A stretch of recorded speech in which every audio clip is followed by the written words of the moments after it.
देश में कोरोना महामारी लगातार अपने पैर पसार रही है। संक्रमण के रोज नए मामले सामने आ रहे हैं जो रिकॉर्ड बना रहे हैं। और इस बीच दक्षिण भारत के राज्यों में कोरोना वायरस का डबल म्यूटेंट वेरिएंट B.1.617 तेजी से फैल रहा है। इससे पहले दक्षिण भारत में कोरोना वायरस का N440 वेरिएंट चिंता का कारण बना हुआ था। CCMB के वैज्ञानिकों के मुताबिक डबल म्यूटेंट का प्रसार N440 के वेरिएंट से भी तेजी से हो रहा है।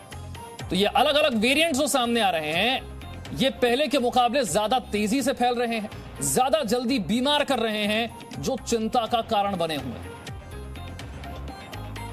वायरस के प्रकार, उसके म्यूटेशन पर लगातार रिसर्च हो रही है और नई जानकारियां सामने आ रही हैं। कर्नाटक में यह नया स्ट्रेन तेजी से फैल रहा है।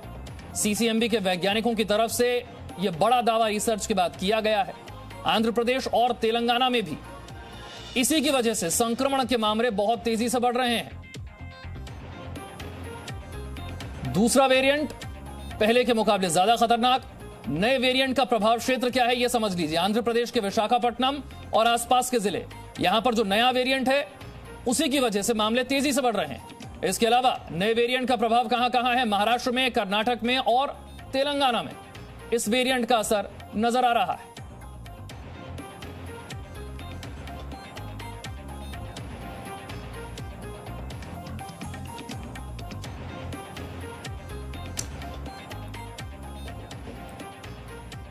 तो देश में कोरोना संक्रमण की रफ्तार दिनों दिन बढ़ रही है। बीते 24 घंटे की बात करें तो 3,82,315 नए केस सामने आए। 3,780 मरीजों की संक्रमण से मौत हुई है। और इस बीच राहत की बात यह रही है कि 3,38,000 से ज्यादा लोग स्वस्थ भी हुए हैं, जबकि 24 घंटे में 15,41,299 लोगों के टेस्ट हुए हैं। कोरोना के बढ़ते आंकड़ों के बीच कोरोना पर हर कंफ्यूजन को दूर करने के लिए हम लगातार आप तक सही जानकारी पहुंचा रहे हैं और यह सही जानकारी आपको मदद करेगी संक्रमण से बचने में। पूजा मक्कड़ मेरी सहयोगी और जानकारी के साथ जुड़ गई हैं। पूजा, सबसे पहले तो यह नया वेरिएंट क्या है, इसे जरा समझाइए और भारत के किन किन क्षेत्रों में इसका असर देखा जा रहा है? जी विशाल, ये जो नया वेरिएंट है इसका नाम N440K दिया गया है और ये हैदराबाद के वैज्ञानिकों ने इसका खुलासा किया है। भारत में जो संस्था है central science for industrial research, जो कि दिल्ली में है, उसी की एक विंग हैदराबाद में है, CCMB, जिसने ये बताया कुछ दिन पहले कि ये वेरिएंट साउथ इंडिया में तेजी से फैल रहा है और इसके फैलाव को रोकना फिलहाल हमारे लिए एक चुनौती है। लेकिन आज उन्होंने इस खबर के आने के बाद ये भी साफ किया कि ये वेरिएंट 1 वर्ष से साउथ इंडिया में मौजूद है, यानी दक्षिणी भारत में ये वेरिएंट पहले से मौजूद है और इस वेरिएंट को रोकने का तरीका भी हाल ही में वैज्ञानिकों ने साफ किया है। आज ही उन्होंने एक ट्वीट के जरिए ये बताया कि किसी भी वेरिएंट को कमजोर करने का सही तरीका ये होता है कि हम उसे तेजी से फैलने से रोकें, क्योंकि उसका प्रसार जितना ज्यादा होगा, यानी वो जितने ज्यादा लोगों को संक्रमित कर लेगा, उतना ही वो म्यूटेट करेगा और फिर एक और नए वेरिएंट को जन्म दे देगा। इस वक्त भारत में 1700 से ज्यादा म्यूटेशन ऑलरेडी देखे जा चुके हैं कोरोना वायरस के। उन्हीं 1700 में से एक ये वेरिएंट है जिसका नाम N440K है। हालांकि वैज्ञानिकों का ये कहना है कि कोई भी वेरिएंट हो, चाहे उसका नाम कुछ भी हो, उससे बचने का तरीका सिर्फ और सिर्फ मास्क लगाना, सोशल डिस्टेंसिंग बरतना और पहली फुर्सत में वैक्सीन लगवा लेना है। ये भी आज इन्हीं वैज्ञानिकों ने साफ किया है कि ये वेरिएंट फैल जरूर रहा है, लेकिन हम जितनी तेजी से किसी भी वायरस के वेरिएंट के प्रकार को फैलने से रोकेंगे, उतना ज्यादा हम नए म्यूटेशन को रोक पाएंगे। अगर तुलना करके हम समझ सकें कि पहले से जो वायरस का प्रकार मौजूद है उसके मुकाबले ये वेरिएंट कितना अलग है, कितनी तेजी से फैलता है और कितना घातक है? देखिए विशाल, जैसा मैंने बताया, कोरोना वायरस के तकरीबन 1700 से ज्यादा यानी 2000 से कुछ कम म्यूटेशन ऐसे हैं जो दुनिया भर के अलग अलग देशों में और भारत में भी मौजूद हैं। इन वेरिएंट्स को पकड़ा जाता है और इन वेरिएंट्स में ये भी देखा जाता है कि क्या इनमें से कोई एक वेरिएंट ऐसा है जो वेरिएंट ऑफ कंसर्न माना गया है, यानी ये वेरिएंट चिंता बढ़ाने वाला है, ज्यादा जानलेवा है, या फिर इसका प्रसार तेजी से हो रहा है। अभी तक N440K को लेकर ऐसी बात सामने नहीं आई है कि ये जानलेवा ज़्यादा है, लेकिन ये बात ज़रूर सामने आई है कि ये फैलता तेज़ी से है और वैज्ञानिकों ने यही चिंता जताई है कि कोई भी वेरिएंट अगर तेज़ी से फैलेगा तो वो म्यूटेट करेगा, एक नए वेरिएंट को जन्म दे देगा और एक और नई मुसीबत खड़ी कर देगा। और इससे बचने का तरीका भी उनका यही कहना है कि आप जितना कम बाहर निकलेंगे, जितना मास्क लगाएंगे, जितना वैक्सीन रखेंगे, उतना आपको कोई म्यूटेशन कम अफेक्ट करेगा और उतना ही वो नए वेरिएंट को जन्म देने में भी कारगर साबित नहीं हो पाएगा। यानी कि वेरिएंट भले ही नया है, बचने का तरीका वही पुराना है। आपको मास्क लगाना है, डिस्टेंसिंग रखनी है, अपने हाथों को साफ रखना है, सैनिटाइजर का इस्तेमाल करना है। शुक्रिया पूजा इस जानकारी के लिए। और 24 घंटे का जो आंकड़ा है एक बार फिर से आपको बता देते हैं। पिछले 24 घंटे में 3,82,000 से ज्यादा नए केस सामने आए हैं, लेकिन राहत की बात यह है कि इन्हीं 24 घंटों में 3,38,000 से ज्यादा लोग कोरोना से ठीक भी हुए हैं, स्वस्थ भी हुए हैं। मेरे दो सहयोगी और मेरे साथ जुड़ रहे हैं। पहले रुक करते हैं राजू राज का। राजू, नए वेरिएंट को लेकर नई नई बातें सामने आ रही हैं और ये बहुत तेजी से फैल रहा है, इससे बचने के लिए क्या किया जाएगा? देखिए, उपाय वही है जैसा कि पूजा मक्कर भी बता रही थी कि लगभग 100 से ज़्यादा इसके वेरिएंट अलग अलग देशों में देखे जा चुके। इसका बचाव वही है कि आप डिस्टेंस बना के रखें, सैनिटाइजर का इस्तेमाल करिए, डबल मास्क का इस्तेमाल करिए, यही बचाव है। और सबसे महत्वपूर्ण है टीकाकरण का। आप टीका लेंगे तो कहीं ना कहीं जो चांसेस हैं फैटल के वो निश्चित तौर पर काफ़ी कम हो जाते हैं, तो ये बेहद ज़रूरी है।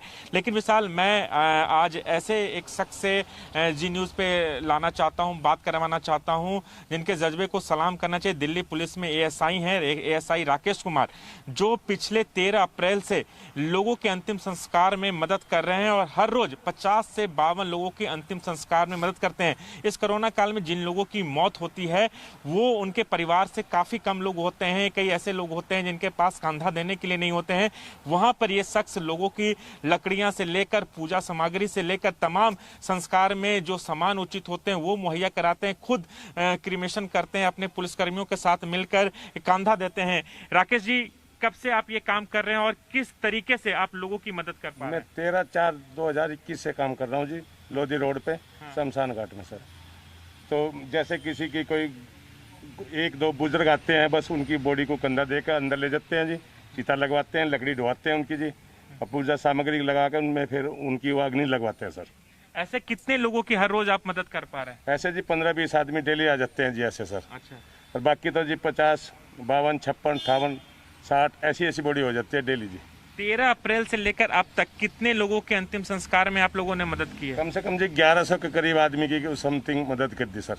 अच्छा जी। आपको खुद डर नहीं लगता है, क्योंकि जिस तरीके से कोरोना फैल रहा है उस दौरान आपकी उम्र भी ज्यादा है, उसके बावजूद?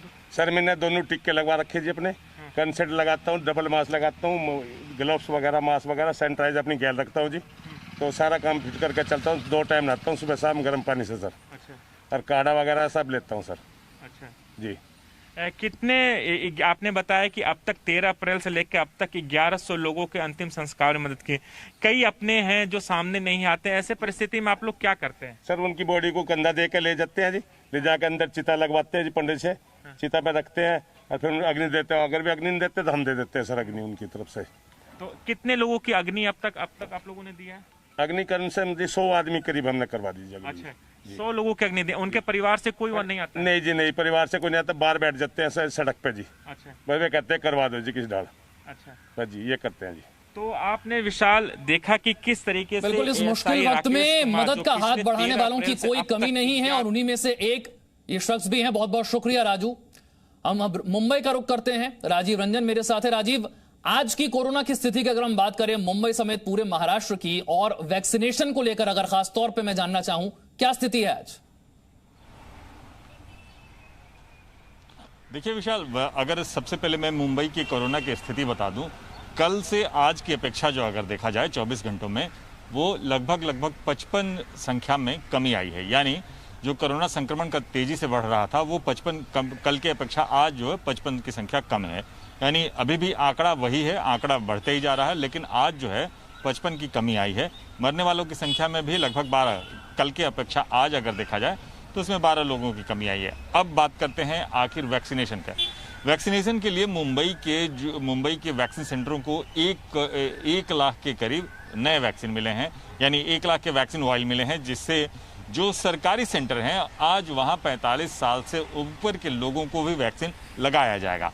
पिछले 3 दिनों से जो था 45 साल से ऊपर के लोगों को वैक्सीन नहीं लगाया जा रहा था और जो वैक्सीन मिले थे वो 18 साल से लेकर 45 साल के बीच में जो लोग थे उनको पहले चरण का वैक्सीन लगाया गया था। लेकिन आज जो 1 लाख वैक्सीन के वायल मिले हैं उससे 45 साल के ऊपर के लोगों को लगाया जा रहा है। यानी मुंबई के 132 जो सरकारी से वैक्सीन सेंटर हैं आज वो पूरी तरह से खुले हुए हैं। सबसे बड़ी बात है कि जिस तरीके से कोरोना के नए वेरिएंट का आना है और उस बात को देखते हुए ये अंदेशा साफ साफ है कि उससे बचने के लिए एक और एक मात्र है कि वैक्सीन लगाया जाए, यथाशीघ्र लगाया जाए। उसी तेजी से वैक्सीन लगाने की प्रक्रिया पूरे महाराष्ट्र में चल रही है।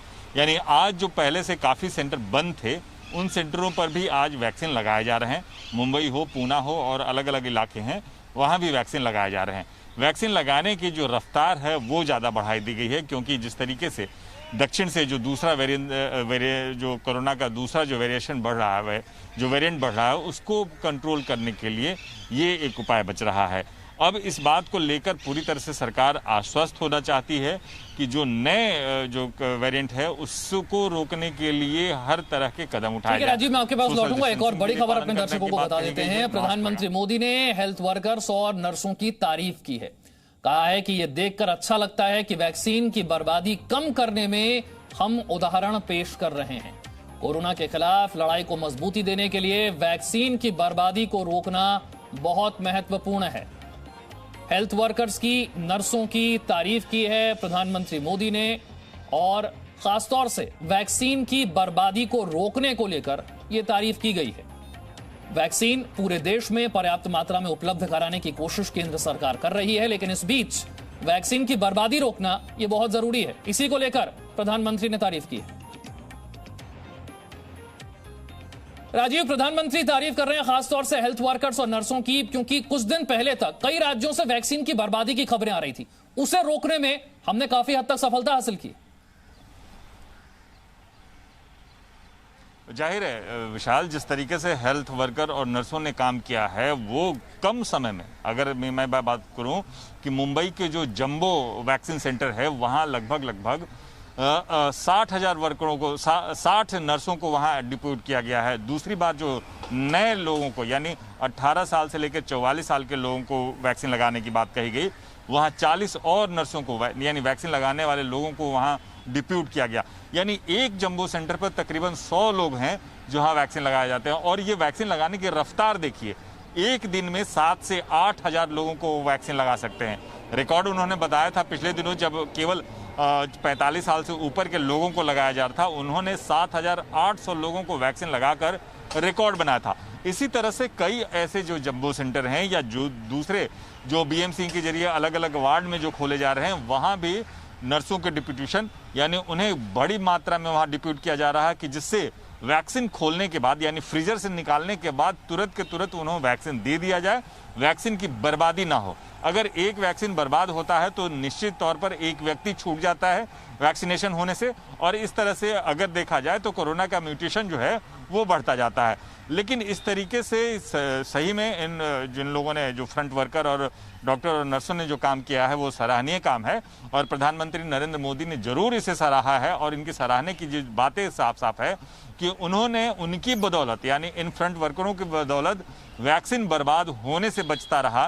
क्योंकि आज भी आप देख रहे हैं कि वैक्सीन की जो आपूर्ति है वो कम है, क्योंकि जिस तरीके से मैन्युफैक्चरिंग अलग अलग स्टेज पर हो रहा है उस स्टेज पे मैन्युफैक्चरिंग को देखते हुए वैक्सीन की बर्बादी को रोकना एक बड़ी चुनौती बन गया था, जिसे रोकने में हमने सफलता हासिल की है। इसी बात का जिक्र प्रधानमंत्री ने भी किया। बहुत बहुत शुक्रिया राजीव आपका इस जानकारी के लिए।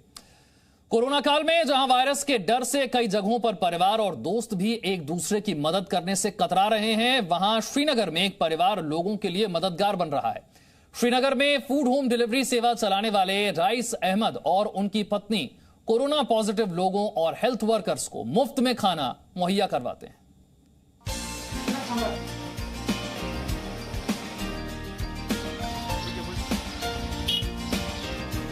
श्रीनगर में एक युवा जोड़े ने कश्मीर में कोविड रोगियों के लिए मुफ्त टिफिन भोजन सेवा शुरू की।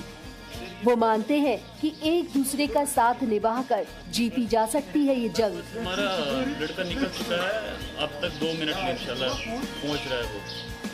टिफिन आप यानी टिफिन आया संस्था को चलाने वाले रईस अहमद और उनकी पत्नी ने श्रीनगर में 1 साल पहले फूड होम डिलीवरी शुरू की थी, लेकिन अब उन्होंने ये सेवा विशेष रूप से कोविड पॉजिटिव रोगियों, डॉक्टरों और पैरामेडिकल स्टाफ सहित अन्य फ्रंट लाइन के कर्मचारियों के लिए मुफ्त रखी है। रईस ने कहा है कि उन्हें कुछ दिन पहले कश्मीर के बाहर से कॉल आया था और एक व्यक्ति ने उनसे कश्मीर में अपने कोविड पॉजिटिव परिवार के लिए भोजन उपलब्ध कराने का अनुरोध किया।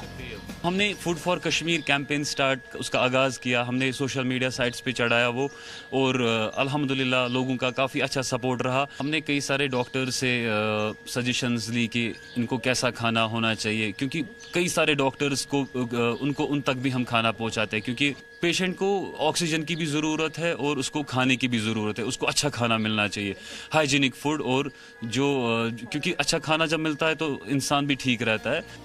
रईस अहमद के मुताबिक उन्होंने डॉक्टरों से सलाह ली और फूड हाइजीनिक बनाया। ये पौष्टिक भोजन ऐसे मरीजों के लिए अच्छा होता है। रईस का मानना है ये जंग हम एक साथ जीतेंगे। वो कहते हैं हमें ये एक साथ लड़ना होगा और हर किसी को अपने अपने तरीके से योगदान देना होगा। श्रीनगर कोविड के मामले में हॉटस्पॉट बना हुआ है। ऐसे कई उदाहरण हैं जहां पूरे परिवार या परिवार के अधिकांश सदस्य कोविड पॉजिटिव हैं और उनके लिए भोजन का कोई इंतजाम नहीं। ऐसे में रईस अहमद जैसे लोगों की कोशिशें काफी मददगार साबित हो रही हैं। ये सब कार्य जो है इकट्ठे ये संस्था फूड फॉर कश्मीर ही नहीं चलाता, बल्कि इन्हें लोग भी सहयोग कर रहे हैं, लोग डोनेशन कर रहे हैं, मील स्पॉन्सर कर रहे हैं, और हर दिन यहाँ से 200 से 250 लोगों का खाना बन के जाता है जो कोविड पॉजिटिव है। टिफिन ऑफ की मार्केटिंग निदेशक निदा रहमान का कहना है कि पहले वो इस काम को बंद करना चाहते थे, लेकिन उन्होंने इसे काम नहीं सेवा माना और अब इसे आगे बढ़ाना चाहते हैं। ये जंग अकेले नहीं जीती जा सकती है, ये हमें अब समझना पड़ेगा, क्योंकि अब हम कम्प्लीटली सबको आइसोलेट नहीं कर सकते हैं। अगर हम ये सोच के हमारी जो फूड सर्विस है अगर हम इसको सस्पेंड कर लेते, विच वाज इनिशियल आइडिया कि let's suspend our services because there is a risk, मतलब फिर हमें लगा कि अगर हम ये हमारी सिर्फ बिजनेस नहीं है, ये एक सर्विस भी है। लोगों ने हमें मतलब हमारा जब चल रहा था हम used to get very distressed calls for food. Rais और निधा जैसे लोग निश्चित रूप से इस कठिन समय में एक आशा है और कोरोना जैसे मुश्किल हालात से लड़ने में कोरोना वॉरियर्स हैं। खालिद हुसैन के साथ bureau report, Zee media Kashmir. Presenting B News app available on Google Play and App Store. Download it now.